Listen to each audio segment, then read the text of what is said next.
നിങ്ങൾ സംഭവങ്ങൾ വല്ലതും അറിയുന്നുണ്ടാ? നമ്മുടെ മറ്റേ ജെറുസലേം അമ്മായില്ലേ, നമ്മുടെ ജൂതന്മാർക്ക് വേണ്ടി ഓടി നടന്ന് പണിയെടുക്കുന്ന മാലപ്പടക്കം ജെറുസലേം അമ്മായിയെ 2-3 ദിവസമായിട്ട് ഞാൻ സോഷ്യൽ മീഡിയയിൽ ഇങ്ങനെ പരതിക്കൊണ്ടിരിക്കുകയാണ്. അമ്മായി ലൈവിലൊന്നും കാണുന്നില്ല. പക്ഷെ ഇന്നലെ ബങ്കറിന്റെ ഉള്ളിലിരുന്നുകൊണ്ട് അമ്മായിയുടെ ഒരു വീഡിയോ പുറത്തു വന്നിട്ടുണ്ട്. സംഭവം എന്താണെന്ന് ചോദിച്ചു കഴിഞ്ഞാൽ, നമ്മുടെ ഇറാനിൽ നിന്ന് ഒരു മിസൈൽ വിട്ടത് അമ്മായിയുടെ വീടിന്റെ പരിസരത്ത് വീണെന്നാണ് പറയുന്നത്. പക്ഷെ ഞാൻ അറിഞ്ഞത് ഈ മിസൈൽ വരുന്ന വഴിക്ക് അമ്മായിയുടെ വീട് ഇതാന്ന് അറിഞ്ഞിട്ട് അത് നാണിച്ച് വേറൊരു സ്ഥലത്തോട്ട് പോയി വീണെന്നാണ് അറിഞ്ഞത്. ആ മിസൈൽ പോലും വെറുക്കപ്പെടുന്ന ഒരു പുഴുത്ത ജന്മം, സ്ത്രീകൾക്ക് അപമാനമായിട്ടുള്ള ഈ കാണ്ടാമൃഗം, ഈ പിശാചിന്റെ സന്തതി. ഇവളിപ്പം വന്നിരുന്നുണ്ട് ഒരു വീഡിയോ ചെയ്തിട്ടുണ്ട്. അതായത് 1.5 മണിക്കൂർ ഇവളി സെപ്റ്റി ടാങ്കിൽ വന്നിരുന്നുണ്ട് സുവിശേഷം എന്നും പറഞ്ഞുകൊണ്ട് ഇവളുടെ വായിൽ നിന്ന് വീഴുന്ന തീട്ട വർത്താനത്തിന് ഇവിടുത്തെ നല്ലവരായിട്ടുള്ള ക്രൈസ്തവനും മുസൽമാനും ഹൈന്ദവനും ഒക്കെ ഇവക്ക് നല്ല അണ്ണാക്കലടിച്ച മറുപടി കൊടുക്കും. ആ മറുപടി കൊടുക്കുമ്പോൾ ഇവള് മറ്റേ ഫേസ്ബുക്കിൽ പോയിട്ട് അവരുടെ പ്രൊഫൈൽ അങ്ങോട്ട് എടുത്തുകൊണ്ട് വന്നിട്ട് വീട്ടിലിരിക്കുന്ന ഉമ്മായെയും അച്ഛനെയും ബാപ്പായെയും കുഞ്ഞുങ്ങളെയും ചേർത്തിട്ട് വളരെ മോശമായ മ്ലേച്ഛമായ രീതിയിൽ സംസാരിക്കുന്ന ഈ 4ാം കട പടക്കം, ഈ പടക്കം പറയുന്നത് എൻ്റെ പ്രിയപ്പെട്ട പ്രേക്ഷകരെ നമുക്ക് കേൾക്കാൻ താല്പര്യമില്ലെങ്കിലും ഈ മിസൈൽ വന്ന കഥ അമ്മായി പറയുന്നുണ്ട്. ഇത് വന്ന സ്ഥലം ഞാൻ കാണിച്ചു തരാമെന്ന്. പക്ഷേ ആ വീഡിയോയിലൊന്നും അമ്മായി ഇത് കാണിക്കുന്നില്ല എന്ന് മാത്രമല്ല, അവിടെ അങ്ങ് ഈ മിസൈൽ വീണിട്ട് ഒന്നും ഒരു പുല്ല് സംഭവിച്ചിട്ടില്ല എന്നാണ് പറഞ്ഞത്. 10 ദിവസമായി ഇറാനും ഇസ്രയേലും അമേരിക്കയും മറ്റ് സഖ്യ കക്ഷികളെല്ലാം കൂടെ ചേർന്നുകൊണ്ട് ഇപ്പൊ ഞാൻ നിരത്തിക്കളയൊന്നും പറഞ്ഞുകൊണ്ടാണ് ഈ അടി തുടങ്ങിയത്. 10-12 ദിവസമായിട്ടും ഇറാന്റെ പരമോന്നത നേതാവായിട്ടുള്ള ആയത്തുള്ള അൽ ഖമേനിയെ കൊല്ലപ്പെട്ടു എന്നുള്ള വാർത്ത നമ്മൾ കേട്ടെങ്കിലും ഇപ്പോഴും ശരിക്കും പറഞ്ഞാൽ നമുക്കത് അങ്ങോട്ട് വിശ്വസിക്കാൻ പറ്റാത്തൊരു വാർത്തയാണ് കേട്ടോ. മാധ്യമങ്ങളിലടക്കം ഇത് അത്രയധികം കൊണ്ടൊരു സ്ഥിരീകരണം വന്നിട്ടില്ല. ഇപ്പം ആയത്തുള്ള ഖമേനിയുടെ പിൻഗാമിയായിട്ട് അദ്ദേഹത്തിന്റെ മകൻ വന്നിട്ടുണ്ട്. ഇപ്പൊ ലേറ്റസ്റ്റ് ആയിട്ട് ഈ ട്രാക്കുള ട്രംപ് പറയുന്നതെന്ന് പറഞ്ഞാൽ അധികകാലം പുള്ളിക്ക് ആയുസില്ല എന്നാണ് പറഞ്ഞത്. സർവശക്തൻ ഒരു മനുഷ്യന് എത്ര ആയുസ് കൊടുത്തിട്ടുണ്ടോ അവന്റെ മരണം ഏത് രീതിയിലാണോ എന്നുള്ളതൊക്കെ അവിടെ കുറിച്ച് വെച്ചിട്ടുണ്ട്. അത് ആ രീതിയിൽ തന്നെ നടക്കും. അതൊന്നും ഭയന്നിട്ട് ആ രാജ്യം വിട്ടിട്ട് മറ്റേ തുണിയും പൊക്കി ഓടുന്ന പരിപാടിയൊന്നും ഈ പറയപ്പെടുന്ന ആൺകുട്ടികളായിട്ടുള്ള നേതാക്കന്മാർക്കില്ല. പിന്നെ ഇവളുടെ കരഞ്ഞു മെഴുകലും ഇവളുടെ മോങ്ങലും കണ്ടപ്പോൾ സത്യം പറയാമല്ലോ ഇപ്പൊ ചിരിയാണ് വരുന്നത്.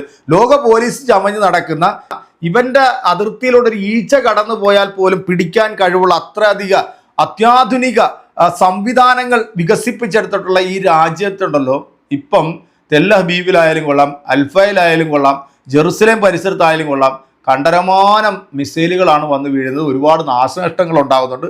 ഒരുപാട് ആളുകൾ അവിടുന്ന് പലായനം ചെയ്ത് പോകുന്നുണ്ട്.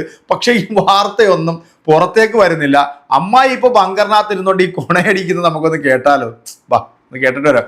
ഈ പാവിയെ പന പോലെ വളർത്തുമെന്നാണല്ലോ പറയുന്നത്. ഇവളെ ഒന്നും ഉടനെ ഒന്നും അങ്ങോട്ട് മേപ്പോട്ട് വിളിക്കില്ല.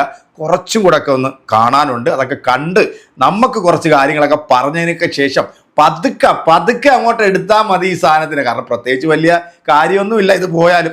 സത്യം പറഞ്ഞാൽ നിങ്ങൾക്കറിയാം, ഇസ്രായേൽ എന്ന് പറയുന്ന ഭൂമി ഇപ്പോൾ ഒരു യുദ്ധഭീതിയിലാണ് പോയിക്കൊണ്ടിരിക്കുന്നത്. എല്ലായിടത്തും യുദ്ധത്തിന്റെ അന്തരീക്ഷമാണ്. യുദ്ധഭീതി എന്ന് ഇസ്രായേലിനെ കുറിച്ച് പറയാൻ പറ്റത്തില്ല. കാരണം ദൈവത്തിന്റെ കരം ഇസ്രായേലിന്റെ ഒപ്പം ഉള്ളത് കൊണ്ട് തന്നെ ഒരു ഭീതി എന്ന് പറയുന്ന ഒരു അന്തരീക്ഷം ഇസ്രായേലിൽ ഇല്ല എന്നുള്ളത് ഞാൻ പ്രത്യേകം ഓർമ്മിപ്പിക്കുകയാണ്. ഇസ്ലാമിക സമൂഹം വിശ്വസിക്കുന്ന അവരുടെ ഈ ഒരു വീഡിയോയും കൂടെ സൈഡിൽ ഞാനൊന്ന് വെക്കാണ്. അതും കൂടെ ഒന്ന് കണ്ടോ കേട്ടോ. ഭീതി ഇസ്രായേലിൽ ാണ് അവർക്ക് ഈ ഒരു കൽപ്പന കൊടുത്തിരിക്കുന്നത്, അവരെ ഇങ്ങനെ പഠിപ്പിച്ചു വെച്ചിരിക്കുന്നത്. എന്നിട്ടും അവരുടെ ദൈവം വിചാരിച്ചിട്ട് പോലും അത് നടക്കുന്നില്ല എന്നുള്ളത് ഓർക്കുമ്പോൾ നിങ്ങളൊന്ന് ആലോചിച്ച് നോക്കിയേ എൻ്റെ പ്രിയ സഹോദരങ്ങൾ. ഇസ്രായേൽ എവിടെ കിടക്കുന്നു? അവരുടെ ദൈവത്തോട് 1500 വർഷങ്ങളോളം നീണ്ടു നിൽക്കുന്ന ഒരു പ്രാർത്ഥനയാണ്. എല്ലാ ദിവസവും ചെന്നിട്ട് പ്രാർത്ഥിക്കും, ഇസ്രായേലിനെ മുടിച്ചു കളയണേ, ഇസ്രായേലിനെ തീർത്തു കളയണേ, മഹാമാരിയിൽ അവരെ കൊന്നൊടുക്കണേ, അവരെ നശിപ്പിക്കണമേ എന്നൊക്കെ പറഞ്ഞ് രാവും പകലും കുത്തിയിരുന്ന് പ്രാർത്ഥനയാണ്. എന്നിട്ട് പോലും അവരുടെ ദൈവം വിചാരിച്ചിട്ട് പോലും ഇസ്രായേലിനെ ഒരു കല്ലിട്ട് പോലും നശിപ്പിക്കുവാനായിട്ട്, ഒരു കല്ല് കൊണ്ട് പോലും ഇസ്രായേലിനെ ഉപദ്രവിക്കുവാൻ അവരുടെ ദൈവത്തിന് കഴിവില്ല, കപ്പാസിറ്റി ഇല്ല. പിന്നെയോ അവരുടെ ദൈവത്തിന്റെ ഒരു തള്ളു മാത്രമുണ്ട്. എന്തുവാ? നിങ്ങൾ പോയി യുദ്ധം ചെയ്യുക, അന്തിമ വിജയം നിങ്ങൾക്കുള്ളതാണ്. ഈ അന്തിമ വിജയം എന്ന് പറയുന്ന ഒറ്റ വാക്കിൽ തൂങ്ങിയാടുന്ന വാഴക്കുലയാണ് എന്തുവാ ഇസ്ലാമിക സമൂഹം എന്നുള്ളത് മനസ്സിലാക്കിക്കോ. അപ്പോൾ ഇപ്പോൾ ഇസ്രായേൽ എന്ന് പറയുന്ന ഒരു രാജ്യം, ഈ രാജ്യത്തോട് പകയോടുകൂടിയും ഈ രാജ്യത്തോട് വെറുപ്പോടുകൂടിയും ഒക്കെ നമ്മുടെ സമൂഹത്തിൽ നിന്ന് കാണുന്ന എല്ലാ മുസ്ലിങ്ങളെയും ഞാൻ പറയത്തില്ല കേട്ടോ. ഒരുപാട് ആൾക്കാർ നല്ല എന്താ പറയുന്ന മൈൻഡിൽ ചിന്തിക്കുന്ന ആൾക്കാരും കൂടിയുണ്ട്. ആ തരത്തിൽ ചിന്തിക്കുന്നവരെ ഓർത്ത് അഭിമാനമേ ഉള്ളൂ. അങ്ങനെ ചിന്തിക്കാൻ അവർക്ക് കഴിയുന്നല്ലോ എന്ന് പറഞ്ഞുകൊണ്ട് മതഭ്രാന്ത് മൂത്ത് അവരുടെ പുസ്തകത്തിൽ എഴുതിയിരിക്കുന്നത് പോലെ യഹൂദനെയും ക്രിസ്ത്യാനിയും ഉച്ചൂട് മുടിച്ചാൽ മാത്രമേ ലോകാവസാനം ഉണ്ടാകത്തുള്ളൂ, ലോകത്തിന് അവരുടെ തള്ളാഹു വരാൻ അവരുടെ തള്ളാഹുവിന്റെ രാജ്യം സ്ഥാപിക്കാൻ പറ്റത്തുള്ളൂ എന്ന് പറഞ്ഞ് പഠിപ്പിക്കലുമായിട്ട് ആ ചിന്തിക്കുന്ന മുസ്ലിങ്ങൾ ആരൊക്കെയാന്ന് നിങ്ങൾക്ക് മനസ്സിലായോ? ഹാർപ്പിക് ഹുസൈനും ജാമിദായും നുസ്രത്തും പിന്നെ ജബ്ബാറും ഇങ്ങനെയുള്ള കുറെ മരവാണങ്ങളുണ്ടല്ലോ, കാസായും സംഘികളും മറ്റു അമേധ്യം കൊടുത്തിട്ട് ഇസ്ലാമിനെ കുറിച്ചിട്ട് തെമ്മാടിത്തരം പറയുന്ന അവരെ കുറിച്ചിട്ടാണ് ഇവള് പറഞ്ഞ കേട്ടോ. ഇസ്രായേലിനെ മുടിച്ചു കളയുവാൻ ചിന്തിച്ചു കഴിഞ്ഞാൽ ഈ ലോകത്തൊന്നും മക്കളെ പറഞ്ഞു തുടങ്ങുമ്പോഴേ നിങ്ങൾ കരച്ചിൽ തുടങ്ങുന്നത് ആണ്. പ്രിയ സഹോദരങ്ങളെ, സലീം വയനാട്. അപ്പം ഇവന്റെ ഉമ്മേന്റെ പേര് കൂത്തിച്ചി എന്നാണ് പറഞ്ഞിരിക്കുന്നത്. അതുകൊണ്ട് ആ കൂത്തിച്ചി ഉമ്മയ്ക്ക് ഒരു ഹായ് പറയുമോ എന്ന് എന്നോട് ചോദിക്കുക. സലീം വയനാട്, ഡോണ്ട് വറി, നിന്റെ ഉമ്മയ്ക്ക് ഞാൻ താമസിക്കുന്ന വീടിന്റെ തൊട്ടടുത്ത് എന്താ പറയുന്നത്, കഴിഞ്ഞ ദിവസം ഇറാനിൽ നിന്ന് വന്ന ഓന മിസൈലിന്റെ ഒരു വലിയ ഭാഗം അവിടെ വീണു. അവിടെ വീടിന്റെ എന്താ പറയുന്നത് ബാൽക്കണി എന്ന് പറയാൻ പറ്റത്തില്ല, ഒരു മരം വളർത്തിയിരുന്ന സ്ഥലമായിരുന്നു അവിടെ. അത് കഴിഞ്ഞ ആഴ്ചയാണ് ആ മരം വെട്ടിയത് തന്നെ. അത് വെട്ടി കഴിഞ്ഞപ്പോഴത്തേക്കും വിശാലമായ ആ പ്ലേസ് അങ്ങ് കിടന്നപ്പോഴത്തേക്കും ഓന മിസൈലിന് വിചാരിച്ചു ഒന്ന് പൊട്ടിയേക്കാന്ന് വിചാരിച്ചു, അങ്ങനെ പൊട്ടി അവിടെ വീട്. ദൈവത്തിന്റെ കൃപയാൽ ആ വീടുകളെല്ലാം ഒന്ന് കുഷേക്കായി. പക്ഷെ ഒരു കണ്ണാടി ചില്ല് പോലും പൊട്ടിയില്ല എന്നുള്ളതാണ്. ഓരോ വീടിന്റെയും ഒരു കണ്ണാടി ചില്ല് പോലും പൊട്ടാതെ ദൈവം എന്ത് ചെയ്തു? കാത്തു പരിപാലിച്ചു. അതാണ് ഇസ്രായേലിന്റെ പരിപാലകൻ, മയങ്ങാതെയും ഉറങ്ങാതെയും. ഇത് പടക്കത്തിൽ കമ്പനിയിൽ തിരി കൊളുത്തുന്ന കണക്കാണ് എന്ത് ചെയ്യുന്നത്, മിസൈൽ വിടുന്നത്. എവിടേക്ക് പോകുന്നു, ഏതടുത്ത് പോകുന്നു, വല്ല ലൊക്കേഷനും ഉണ്ടോ? ഒന്നുമില്ല. അപ്പം എന്റെ വീടിന്റെ തൊട്ടടുത്ത് ഇറാനിൽ നിന്ന് വീണ മിസൈലിന്റെ വലിയൊരു ഭാഗം വീണിട്ട് പോലും ഒരു വീടിനും ഒരു കുഴപ്പവും ദൈവം വരുത്തിയില്ല. ധൈര്യത്തിലാണ് ഇവന്മാർ ഇസ്രായേലിലോട്ട് യുദ്ധവിമാനമായിട്ടൊക്കെ വരുന്നതാണ് എനിക്ക് മനസ്സിലാകാത്ത. ഇസ്രായേൽ അങ്ങോട്ട് പോകും. ഇറാനിൽ മാത്രമല്ല, ലോകത്തിലെ ഏത് രാജ്യങ്ങളിലും ഇസ്രായേലിന് യുദ്ധവിമാനവുമായിട്ട് അവരുടെ രാജ്യത്തിന്റെ അകത്തോട്ട് കയറി. അതാണ് തന്റെ ഇടമുള്ള ആണുങ്ങളുടെ ലക്ഷണം എന്ന് പറയുന്നത്. നെട്ടും ബോൾട്ടും ഉള്ളൊരു മനുഷ്യനായിരുന്നു കൊതമേനി എന്നാ പറയുന്നത്. അതെ, തലയിൽ നെട്ടും ബോൾട്ടും ഒക്കെ ഉണ്ടായിരുന്നു, പക്ഷെ അതൊക്കെ ലൂസായി കിടക്കുകയായിരുന്നു, പിരി പോയി കിടക്കുകയായിരുന്നു. അത് സ്ത്രീകളെ തല്ലിക്കൊല്ലാൻ തോന്നുന്നത്, വെടിവെച്ച് കൊല്ലാൻ തോന്നുന്നത്, പ്രത്യേകിച്ചും ഓഫർ കൊടുത്തിരിക്കുക. പ്രിസണിൽ കൊണ്ടുപോയി കൊലപ്പെടുത്തുന്ന സ്ത്രീകളെ നിങ്ങൾ അതിനു മുമ്പേ ബലാത്സംഗം ചെയ്തിട്ട് വേണം കൊലപ്പെടുത്താൻ. 13 വയസ്സിലെ തന്നെ പെൺപിള്ളാരെ കെട്ടിക്കാൻ വേണ്ടിയിട്ട് നിയമം കൊണ്ടുവന്നവൻ. ഇങ്ങനെ പലവിധ നെട്ടും ബോൾട്ടും ഒക്കെ ഇറങ്ങിക്കിടന്ന ഒരു മനുഷ്യനാണെന്നുള്ള സത്യമാണ്. അപ്പം ഇതൊക്കെ കേൾക്കുമ്പോഴത്തേക്കും നമ്മുടെ കൊതമേനി രക്തസാക്ഷി മരണമാണ് വരിച്ചത്, രക്തസാക്ഷി. എന്റെ ഉമ്മയ്ക്ക് ഇങ്ങനെ ഒരു പേരിടുമായിരുന്നു എന്ന് ഞാൻ ഒരിക്കലും പ്രതീക്ഷിച്ചില്ല. ഇതാണ് മൂഹുവിന്റെ പ്രൊഫൈല്. അപ്പൊ മൂഹുവിന്റെ ഉമ്മയ്ക്ക് പേച്ചി മോളെന്നാണ് മൂഹു പറയുന്നത്. നൗഷാദ് ഏപ്പി ചോദിക്കുക, അവന്റെ ഭാര്യ നായിന്റെ മോൾക്ക് സുഖമാണ് എന്ന് എന്റെ അടുത്ത് ചോദിക്കുക. എന്ന് നിന്റെ ഭാര്യ വല്ല കൊതമേനിയുടെ കൂടെ ആയിരുന്നു വരുന്നത്, അവർക്ക് സുഖമാണോ എന്ന് ചോദിക്കാനായിട്ട്.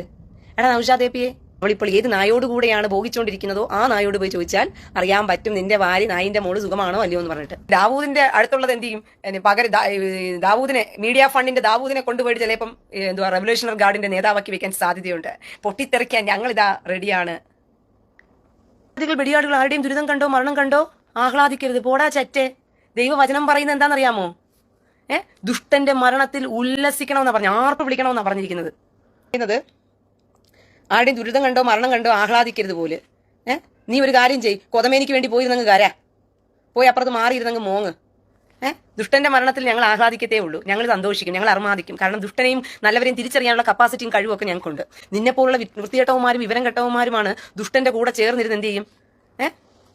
അപ്പൊ നായിഞ്ച മോള് നമുക്ക് ഇവിടെ വിളിക്കാൻ പറ്റില്ല കേട്ടോ. കാരണം നായി എന്ന് പറയുന്നത് അതൊരു സ്നേഹമുള്ള ഒരു ജീവിയായിട്ടാണ് എനിക്ക് എപ്പോഴും തോന്നിയിട്ടുള്ളത്. പക്ഷെ പന്നിക്ക് പറഞ്ഞത് വേണമെന്നെങ്കിൽ നമുക്ക് വിളിക്കാം. കാരണം നമ്മൾ വെറുക്കപ്പെടുന്ന ഒരു ജന്തുവാണല്ലോ ഈ പന്നി എന്ന് പറയുന്നത്. കാരണം അത് എല്ലാ വിഭാഗത്തിലും വെറുക്കപ്പെടുന്നവരാ.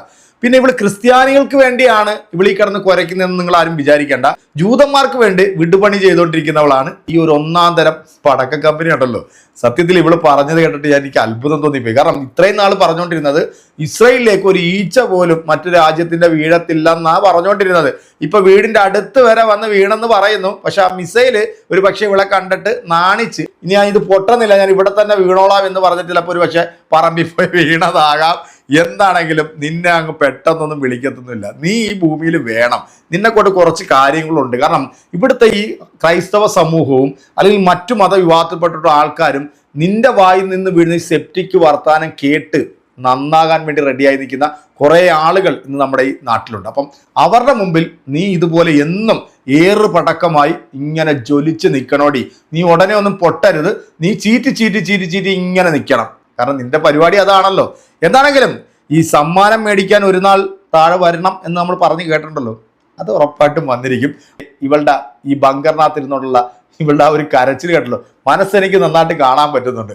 എപ്പോഴാണാവോ ഇനി എന്നെയും കൊണ്ട് പോകാൻ പോകുന്നത് എന്നുള്ള ആ ഒരു ചങ്കെടുപ്പ് നമുക്ക് കേൾക്കാൻ സാധിക്കുന്നുണ്ട്. എന്താണേലും കാത്തിരുന്ന് കാണാം.